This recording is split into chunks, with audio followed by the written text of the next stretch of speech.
Hey, welcome to the complete Amazon PPC Glossary for beginners. In this video, you are going to discover the basic terms and KPIs, metrics that are connected to Amazon PPC. So if you're somebody that's new, then you want to know about these metrics, we're going to explain them to you step by step. So by the end of watching this video, you're going to understand them all. And hopefully your PPC on Amazon is going to be easier and better for you. And today I'm accompanied by Marty Saunders from Sellics, and he's going to be with us helping with the glossary. And we're going to be looking through the glossary over at the Sellics Benchmarker. So essentially, the Sellics Benchmarker is a free tool to see if your PPC is working well on Amazon or not. And they have a section there, the glossary. So we're going to go through the section. Link to the free Sellics Benchmarker is going to be down in the description for you. And Marty, man, can you please introduce yourself to us, man? And yeah, thank you. My name is Marty Saunders, and I'm a content marketing manager at Sellics. And I spend my time writing all about Amazon and Amazon PPC. So I'm happy to kind of go through some of the basics with you. Yeah, pretty cool, man. So yeah, let's dive into that. And can please share your screen? We're going to go through all these metrics. And of course, in the description for our viewers, we're going to have also the timestamps. Yeah, let's go ahead. And can you see the benchmarker right now? Yeah, we can see the screen, man.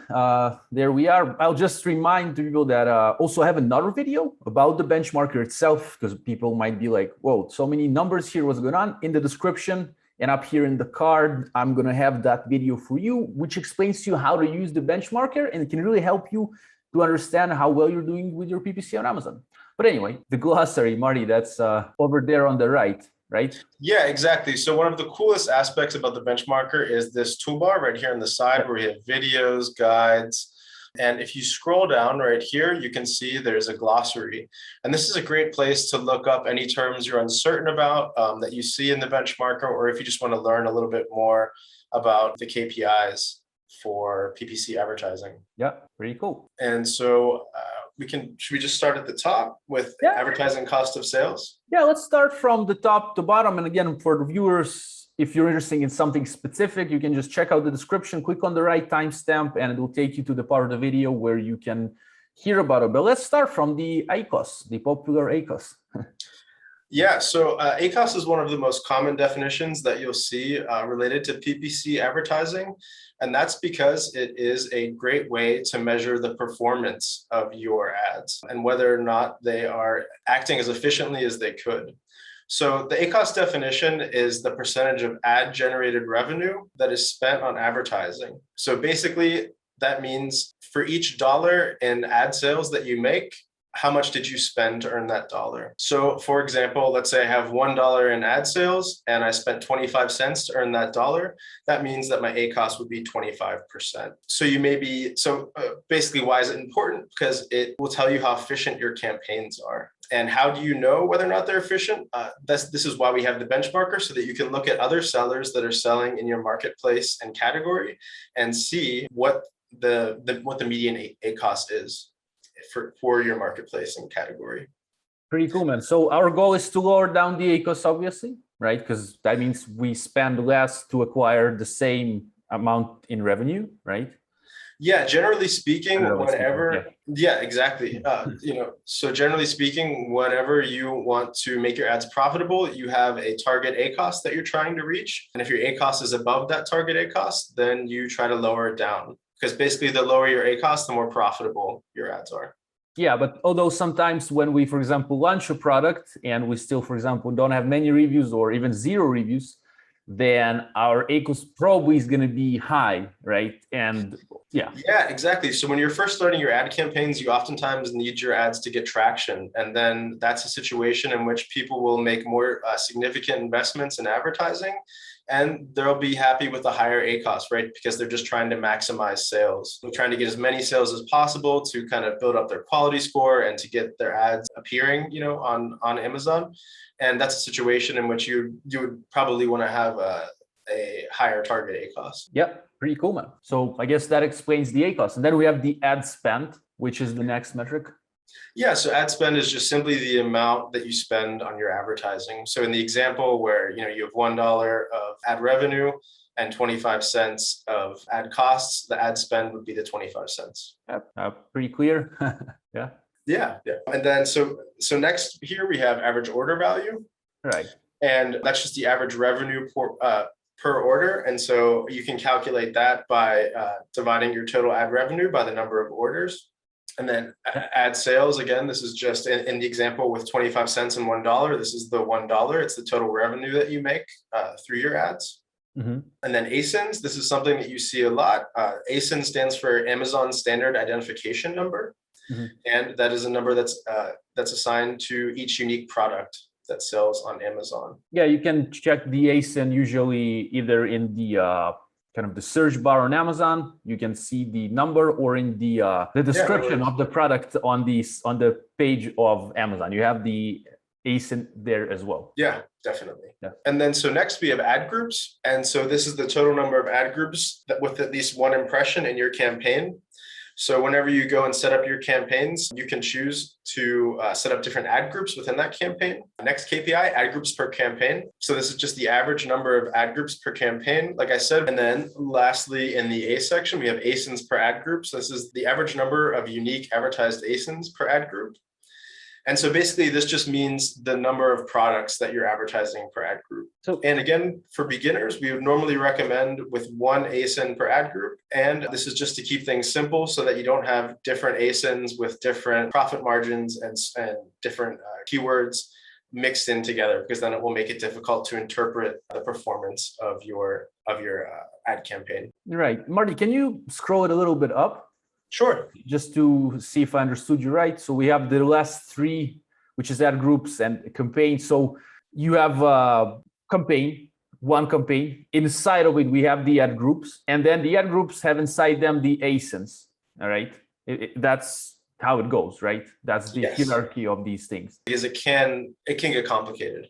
Yeah, of course, if someone is not clear or something, people want to ask something, you can always leave a comment down below. Yeah, and please. We'll happily answer it and help you. And also would appreciate if you give this video a like to kind of get it going in the algorithm, and give us some feedback if you don't like it, dislike it, and write why. Maybe we didn't explain something well. We're happy to have any feedback. Thank you. Yeah.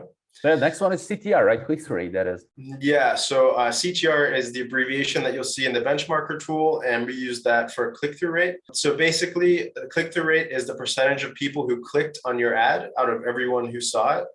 And the way this is calculated is just simply by the number of clicks divided by the number of impressions. Impressions is just another way of saying people who saw your ad. So why is this important? It's important because if your click-through rate is low, it means that you're not reaching as many interested customers as you could be. Obviously, you want to reach as many customers, as many potential customers as possible. So if we see that our CTR is at some percentage and we maybe want to get it higher, so we need to look at our main picture, also the relevancy of our campaign and our title as well, of course our reviews as well, because if our reviews are low, it also impacts. But generally, as a rule of thumb, I would say the higher the CTR, the better, right? Yeah, as long as your keywords are accurate, you want as many people coming in as you can get. The only situation where you wouldn't want a high CTR is if you don't have accurate keywords. So for example, to go back to your knife example, say somebody is looking for a knife multi-tool and not a kitchen knife. So if for some reason you're bidding on a knife multi-tool keyword and people are coming to your product detail page looking for a knife multi-tool, those are clicks you don't want, right? Because you pay per click. And if you're getting clicks for a product that is not in fact your product, you're wasting ad spend. So in general, yes, you want the click-through rate to be as high as possible, as long as your keywords are optimized and you have accurate keywords. Yeah, and the great thing about the, oops, sorry, go ahead. No, good point, man. I'm saying. And the great thing about the benchmarker is that you can see the benchmarks basically, or the median scores for click-through rate for your product and your marketplace. So if you are selling those kitchen knives, you can see, hey, what are other people who are selling kitchen knives? What kind of click-through rate are they getting? And what does that say about my click-through rate? Do I need to improve it, or is it doing really well? Yeah, makes sense, man.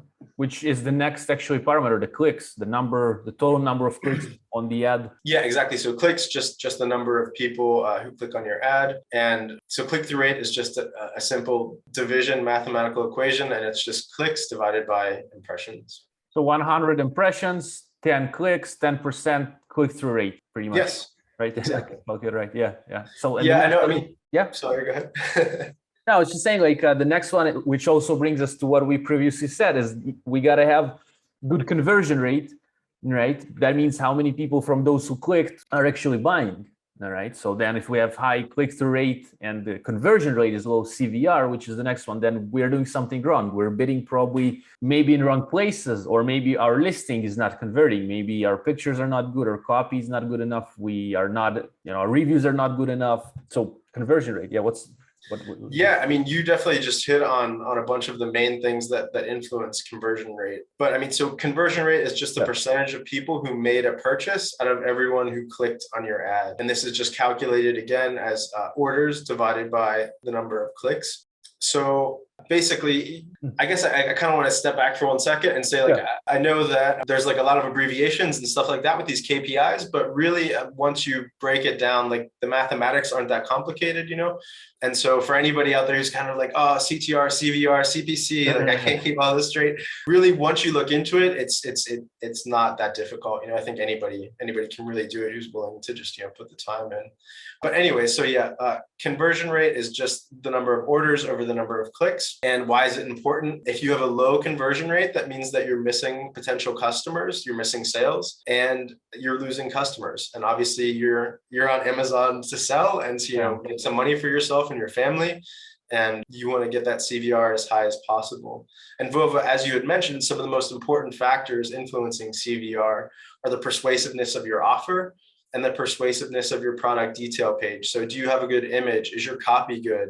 Is your price in line with the market and competitive? Things like that. Yeah, and also if we in line with the buying intent, right, of this buyer, and we're able to kind of satisfy it, plus give maybe a bit more value than the other products in our niche, right? Or niche, depends on how you pronounce it. But yeah, but then so sounds right to me. Yeah. So let's how to say, if we kind of step back a little bit, I'll step another step back. So we did 100 impressions. We had 10 clicks on the ad. That means our CVR. That CTR is 10%, click-through rate 10%. From these 10 clicks that clicked, 3 people bought. That means 3 out of 10. That means their conversion rate is 30%. Yeah. And that's pretty much it. That's the conversion rate. We want to get it higher. And again, with the Sellics benchmarker, we get more kind of ideas of what others in our niche are getting. So if you're not sure, well, I have 10% conversion rate. Am I fine or not? And maybe you have 40%. Maybe it sounds good. Like 40% sounds pretty convincing, right? It's like 4 out of 10 buy. Usually it would be good, but maybe your niche is doing 60% on average and you don't know. So with the Sellics benchmarker, you have the option to dive into that and check. So we're going to have the link to it down in the description, as already mentioned, if you want to try it out and see where you're standing at. So yeah, man.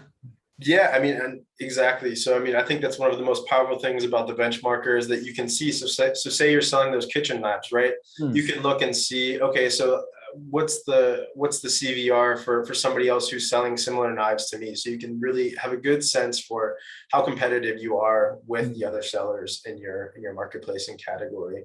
And the great thing about the tool is that it's free. You just sign up, and then within 24 hours you get your report, and you get one monthly. So you can keep track about how you are progressing month over month and then year over year as you continue on your Amazon journey. It's really it's a game-changing tool, and I think it's one of the most powerful tools on the market because it enables people to have a sense for how well they're doing, and to actually make meaningful comparisons between their performance and the performance of other sellers. Yeah, and also popular question I've seen, like people ask, how do they know, like how Sellics knows? So it's based on data that you get from, I'm not sure, it's a few $billion on ad spent. Yeah, it's a ton. It's a ton of data. A lot of money. Last I checked, it was up to 2.7 billion. So they've analyzed a ton of data, a ton of products, a ton of product categories to come up with these numbers. So there's a very high level of confidence in the numbers that go into the benchmarker. Yeah, pretty cool, man. Awesome. Yeah. Okay. So we are at conversion rate. So yeah, the next one is cost per click. Yeah. And this is just what you pay per click, so the true price of the ad auction. And CPC is obviously really important because this is what determines how much you pay. And it also determines if your ads are profitable. If you're paying too much, your ads may be break even, but if you're paying the right amount, you can make a profit and do really well for yourself. So basically, do you want me to go in a little bit to how like the different factors that influence CPC, or should we just keep it on a high level? There are many factors that can be. There may be competition. Yeah. Sometimes bids go higher and higher. There might be a new competitor that gets in the market. He doesn't care. Well, he does care probably, but he doesn't care about you being number one. He just gets the top spot by outbidding you massively, right? Maybe he's ready to lose money in the beginning, right, in order to get those initial sales, initial reviews, and he's willing to spend and be in a loss for a long time. Now, if strong competitors come, they might be exactly like that. Plus, they're going to be getting reviews maybe from different other sources, and you can quickly find yourself, not exactly struggling, but a strong competitor might do that. So that might influence the cost per click. You will be paying more because they're bidding more, right?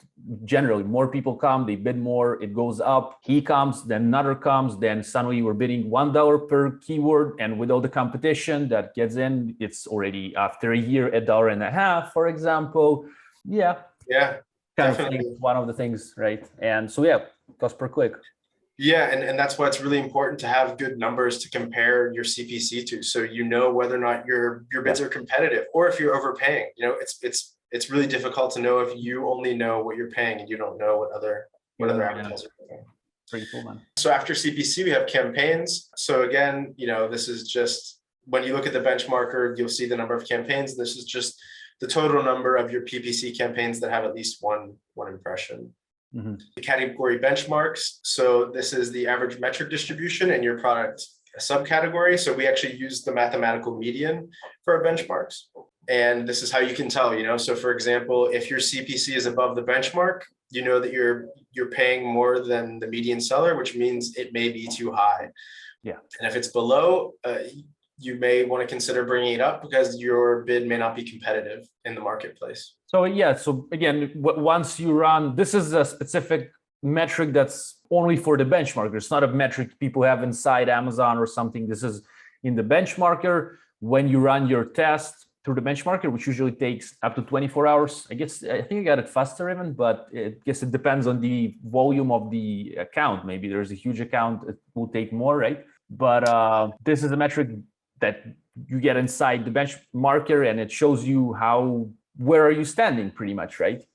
Yeah, exactly. So the benchmark is, exactly. It just shows you it shows you what other sellers in your marketplace and category, what they're doing and how they're performing. And so that enables you to make a meaningful comparison.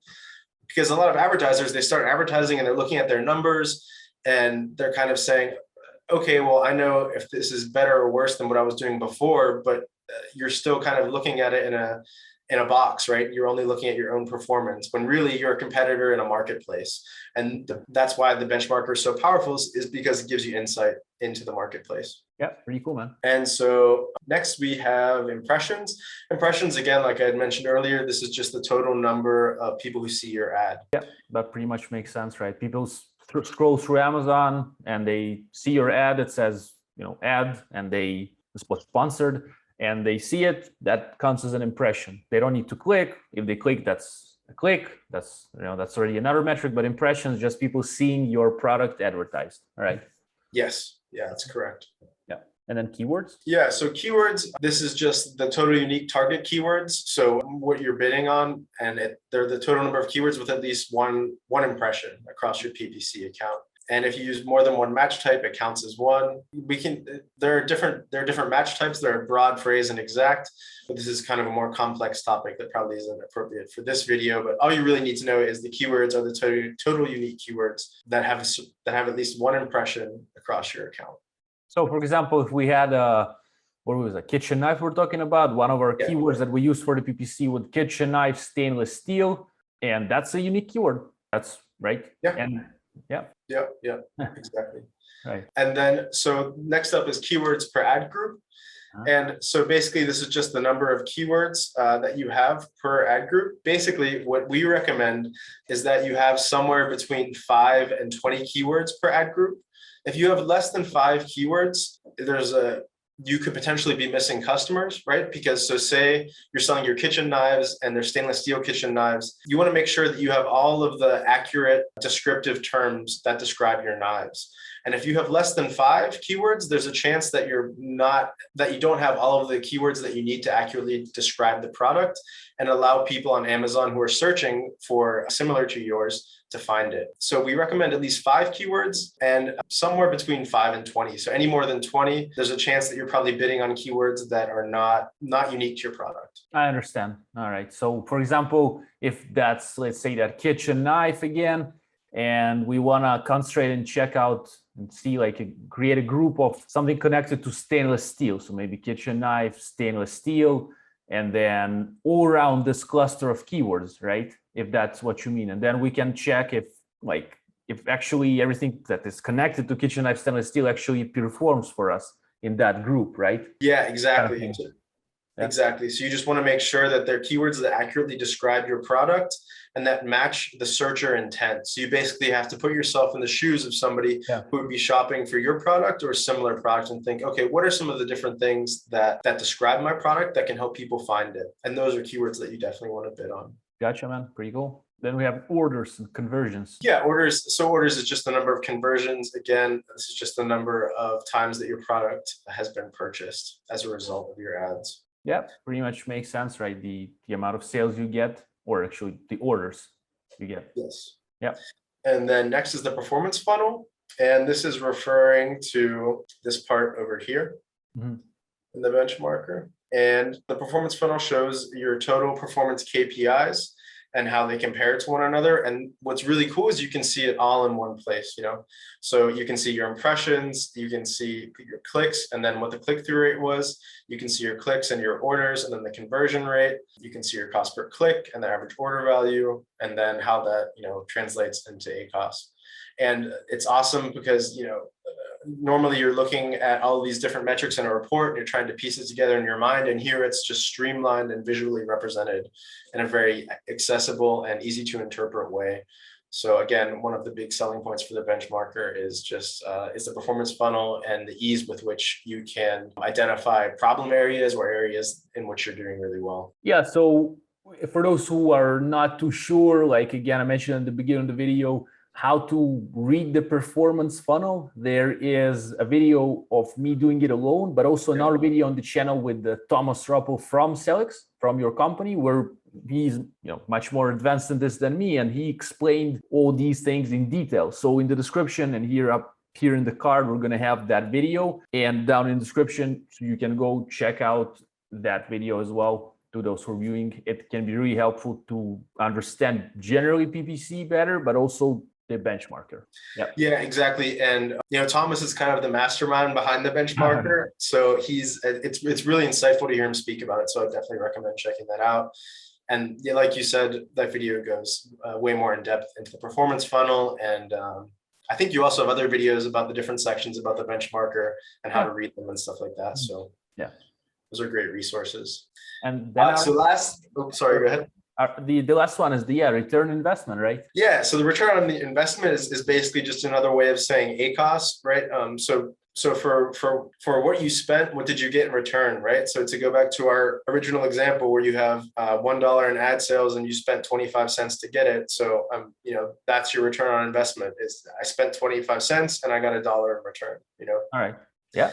And so that basically, that shows you whether, what you're making with your ads and how you're doing. Yeah. And these are the glossary terms we have. As I guess for the beginners, they're going to be useful to understand basics of PPC. Again, for more in-depth videos, I have for you all these other videos connected to the benchmark. I also have a PPC playlist for other videos connected to PPC, so you may check that down in the description. And as well, we have the link to the benchmarker itself if you want to try it out. It's free, as mentioned, and you can use it once per month to see how your PPC is doing again against your competition, see if you are actually doing well or not, because it's a bit hard to understand if you don't have anything to compare with. Well, here you have something to compare with. Even if you're doing well, even if you're super profitable and things are going quite well, which is exciting, and I'm happy for you, but maybe it can be better. Or, you know what I mean, right, Marty? And so yeah, the link is in the description. And also a link to Sellics itself. You guys have different things aside of PPC as well with your tool, so people can check it out. There's a 14-day free trial as well as some discount coupons in the description in case you want to test Sellics, or yeah, pretty much, yeah, give it a try, test it. You can say it in any way. What do you think, Marty, man?